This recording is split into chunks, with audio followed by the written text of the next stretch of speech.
ఈ సమయమందు 149 కీర్తనలోంచి 7వ వచనం మనం చెప్పుకుందాం. అన్యజనులకును ప్రతిదండన చేయుటకును ప్రజలను శిక్షించుటకును గొలుసులతో వారి రాజులను ఇనుప సంకెళ్లతో వారి గనులను బంధించుటకును విధింపబడిన తీర్పు వారి మీద నడుపుటకును వారి చేతిలో రెండంచుల గల ఖడ్గమున్నది.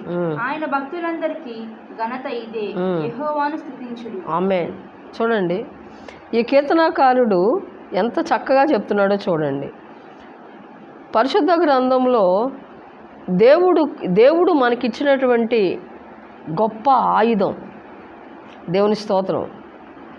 వారి చేతుల్లో రెండంచుల గల ఖడ్గం ఉన్నది. ఆయన భక్తులందరికీ ఘనత ఇదే. 9వ వచనంలో దేవుని స్తోత్రం. వారి చేతులు అంట రెండంచుల ఖడ్గం ఉన్నదంట. ఆయన భక్తులందరికీ ఘనత ఇదే.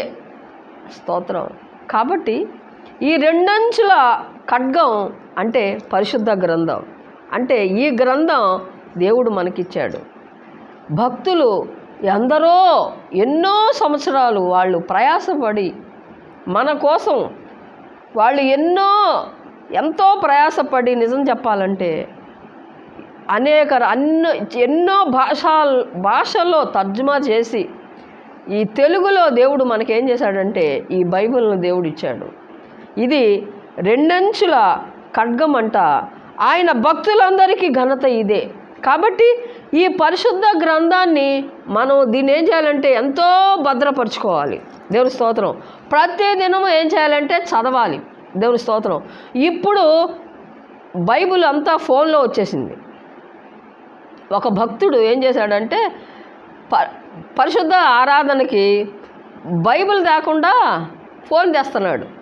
దేవుని స్తోత్రం. ఏదయ్యా బైబిల్ ఏది అంటే ఫోన్లో ఉందగా అంటున్నాడు. దేవుని స్తోత్రం.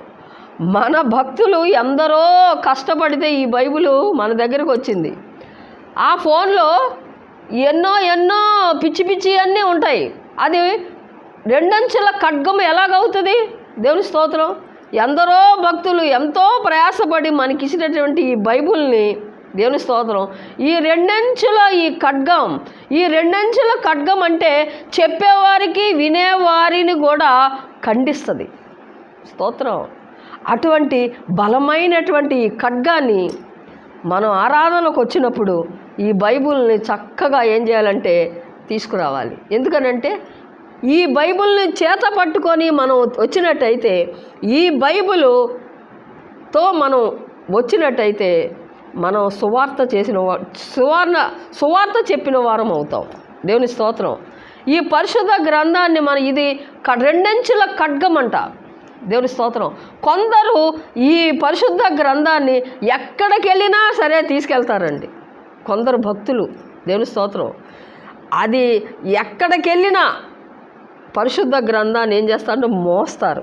ఇది మోయటం వల్ల కూడా దేవుడు మనకి జీతం ఇస్తాడు. ఆమేన్.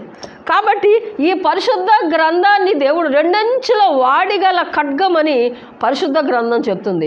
ఇది ఖండించేటువంటి వాక్యం, బుద్ధి చెప్పేటువంటి వాక్యం. ఇస్సోపు వాక్యం అనేది ఇస్సోపుతో సమానం. సుత్తి వంటిది వాక్యం. దేవుని స్తోత్రం. అందుకనే ఏమంటుంది, ఈ వాక్యానికి ఉన్నటువంటి శక్తి ఏంటంటే ఇది బంధింపబడిన వాటిని విడుదలనిచ్చే దేవుడు. దేవుని స్తోత్రం. ఈ వాక్యం, దేవుని స్తోత్రం. కాబట్టి ఈ వాక్యం, ఈ రెండంచెల వాడిగల ఈ ఖడ్గానికి అంత శక్తి ఉంది. ఆమేన్. చూడండి, అందుకనే ఇంతటి తలుపులను, ఇనుప గడియలను ఆయన వెరక్కొట్టే దేవుడు. దేవుని స్తోత్రం. అటువంటి శక్తి ఈ పరిశుద్ధ గ్రంథానికి ఉంది. దేవుని స్తోత్రం. ఈ పరిశుద్ధ గ్రంథాన్ని భక్తులు ఎంతో వాళ్ళు ప్రయాసపడి మనకి ఈ గ్రంథాన్ని ఇచ్చినప్పుడు ఈ గ్రంథాన్ని మనం ఏం చేయాలంటే, దేవుని స్తోత్రం, ప్రతి దినము కూడా మనం చదువుకోవాలి. ఎందుకనంటే మన బ్రతుకంతా, దేవుని స్తోత్రం, సరి చేసుకోవడానికి ఈ గ్రంథం మనకెంతో ఉపయోగపడుతుంది. కాబట్టి ఇక్కడ ఏమంటాడంటే అన్ని జనులకు ప్రతిదండన చేయుటకును ప్రజలను శిక్షించుటకును గొలుసులతో వారి రాజులను ఇనుప సంకెళ్లతో వారి గనులను బంధించుటకు విధింపబడిన తీర్పు వారి మీద నడుపుటకును వారి చేతిలో 2 అంచుల ఖడ్గం ఉన్నది. ఆయన భక్తులందరికీ ఘనత ఇదే. ఆయన భక్తులకి ఘనత ఇదేనంట. ఆమేన్, స్తోత్రం. పరిశుద్ధ గ్రంథం అండి ఇది, జీవ గ్రంథం. దేవుని స్తోత్రం. ఈ జీవ గ్రంథాన్ని మనం ఎక్కడికి వెళ్ళినా సరే ఏం చేయాలంటే తీసుకురావాలి. ఒక భక్తుడు ఏం చేస్తాడంటే ఈ గ్రంథాన్ని ఏం చేస్తాడంటే ఇది పట్టుకొని, దేవుని స్తోత్రం, మెసేజ్ చెప్పి చెప్పి చెప్పి ఆ బైబిల్ని చూడండి నలిగిపోయి ఉంటుంది. దేవుని స్తోత్రం. ఈ నలిగిపోయినటువంటి ఈ గ్రంథాన్ని మనం చూసినట్టయితే ఆ భక్తుడు ఈ గ్రంథాన్ని ఎలాగ చదువుతారో మనకి తెలుస్తుంది. దేవుని స్తోత్రం. ఏ విధంగా చదివితే ఈ గ్రంథం ఉంటుందో ఈ గ్రంథాన్ని చూస్తే మనకి అర్థమవుతుంది. చూడండి, ఈ భక్తులకి ఘనత ఇదేనంట. దేవుని స్తోత్రం. ఆరాధనకి ఫోన్ తీసుకెళ్ళకూడదండి. ఫోను, స్తోత్రం. చాలామంది ఎక్కడికి వెళ్తున్నామంటే వాళ్ళకి ఆరాధనకి వెళ్తున్నామని చెప్పడానికి కూడా సిగ్గుపడతారు. దేవుని స్తోత్రం. పనికిరాని పనులన్నిటికీ వెళ్ళటానికి వాళ్ళకి సిగ్గు రాదు, కానీ ఈ పరిశుద్ధ గ్రంథం మోయటానికి వాళ్ళకి సిగ్గేస్తుంది. దేవుని స్తోత్రం. దేవుడు ఏం చెప్తున్నాడంటే ఎవరైనా నా విషయమై మీరు అభ్యంతరపడి సిగ్గుపడితే తండ్రి ఎదుట వాళ్ళు ఏం చేస్తారంటే సిగ్గుపడేట్టు చేస్తానంటున్నాడు. చూసారా, స్తోత్రం. తన భక్తులందరికీ ఘనత ఇదే. ఆమేన్.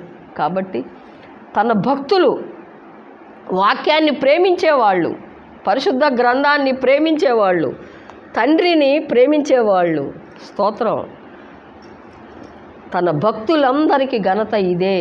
కాబట్టి ఈ పరిశుద్ధ గ్రంథాన్ని నువ్వు మోస్తున్నావా, దానికి తగినటువంటి జీతం దేవుడు నీకు ఇస్తాడు.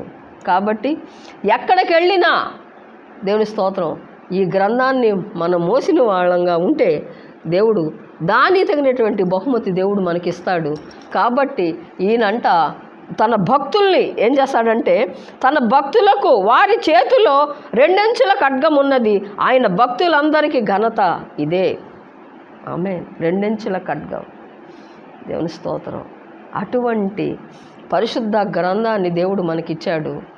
ఈ గ్రంథాన్ని, ఈ సత్య వేద గ్రంథాన్ని ప్రతిదినం మనం చదువుదాం. దేవుడి మాటలు దీవించునుగాక. ఆమేన్.